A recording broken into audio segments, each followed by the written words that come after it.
Hello everyone and welcome to another Tempo Strategy Legends of Runeterra meta snapshot. With the addition of 5 new KDA cards, as well as some balance changes, the format has changed drastically. The top decks of the previous format have all fallen considerably in power, while new strategies have risen up to take their place. Old faces like Ezreal return to the format, while newer strategies such as Soraka Kench and Twisted Fate Go Hard have also found success in the new patch. In this video, we will be going over the most notable Tier 1 and 2 decks of the format. If you would like to see the full meta snapshot, head on over to tempostorm.com, link in the description. Don't forget to subscribe to the channel to stay up to date with our Tempo Strategy content. Now let's look at what seems to be the strongest decks in this format. One of the newest and seemingly strongest decks in today's format is Twisted Fate Go Hard, otherwise known as Back Alley Poker. This deck is designed to find Go Hard quickly and then cast it multiple times until it can play Pack Your Bags. To allow for this, the deck plays an abundance of card draw, such as Salvage, Zap Sprayfin, Pool Shark, and many other card draw tools. The deck even plays a single copy of Chronicler of Ruin, which lets it re-trigger Zap or Pool Shark. The raw amount of card draw in this deck makes it one of the most threatening decks when it comes to leveling up Twisted Fate quickly. While the deck is not the most aggressive build in Runeterra, it is able to build wide boards surprisingly fast and backs it up with decent reach and life gain. This allows the deck to take on an aggressive or controlling game plan based on what it needs to do in any given matchup. Back Alley Poker is certainly a powerful deck and is also a blast to play, so make sure you give this one a shot on the ladder. The most recent balance patch has brought with it a substantial buff to Ezreal. As players clamor to find the next best way to play Ezreal, one build seems to be rising above the rest. Ezreal Swain takes the best removal and burn from Noxus and PNZ and uses it as a shell for a control burn deck. This deck is often able to control the enemy board long enough to establish a lock with Swain Leviathan combo. If the combo cannot be set up, the deck is also able to find a win with Ezreal, using him for raw burn or alongside Swain to set up for a lethal attack. It has been quite a while since we have seen Ezreal at the top of the format, but with this fresh new rework combo, Ezreal is likely to stay a top force in the format for some time to come. The premier burn deck of the format, Discard Aggro, is a hyper-aggressive deck with access to solid reach and card draw. This deck aims to explode onto the board in the first few turns of the game and augment its board with visions. This deck is able to control the pace of combat due to Flame Chompers, which allows the Jinx player to further sneak in damage to keep its opponents off balance. The most recent balance change has given Jinx a slight buff, which allows her to generate a rocket on her first turn of being leveled up if she sees you empty your hand twice on the turn of her level up.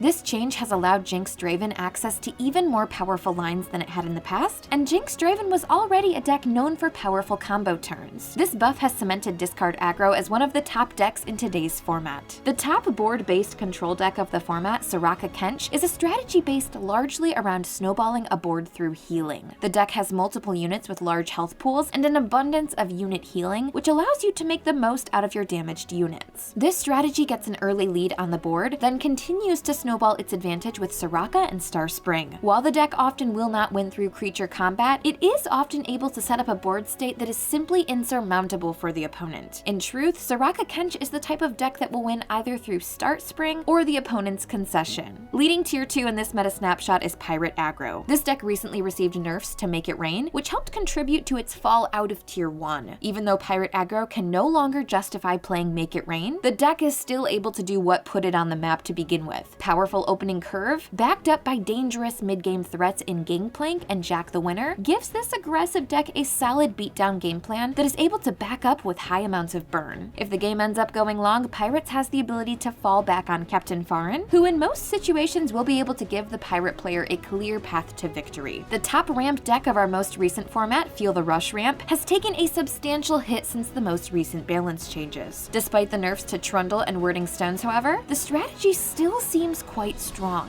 Though Trundle now has less health and is more easily dealt with than before, as it turns out, ramp into win condition is still a very respectable game plan. Though this deck may be on the downswing lately, quickly ramping into a lethal threat will be a consistent strategy that lines up well against slow control decks that are tuned to deal with small threats. Off the back of the recent rework to Ezreal, a new style of Ezreal has emerged. Shadow Ezreal currently is far from a solved archetype and truthfully has not been too dominant as of yet, but the strategy does have legs. What makes Shadow Ezreal an interesting choice moving forward is its ability to do well into other Ezreal decks. Generally, Shadow Isles Ezreal decks are able to outgreed their non-Ionian counterparts due to the extra healing and kill spells that come from Shadow Isles. Shadow Ezreal may not be the most powerful deck in Tier 2, but it is definitely one worth keeping an eye on as the format develops. The most recent balance changes alongside the addition of 5 new KDA cards have drastically changed the context of today's metagame. Many old staples of the format have fallen from grace, while 2 notable strategies in Twisted Fate Go Hard and Ezreal Swain have risen up to fill the void left behind by its predecessors. This is easily the freshest Runeterra format we've had in quite some time. There are playable decks for every archetype, and the format is currently far from solved. Have you used the new KDA cards? Which one is your favorite? Let us know in the comments below, and if you like this video, make sure you subscribe to the channel to stay up to date with more of our tempo strategy content. Thanks for watching!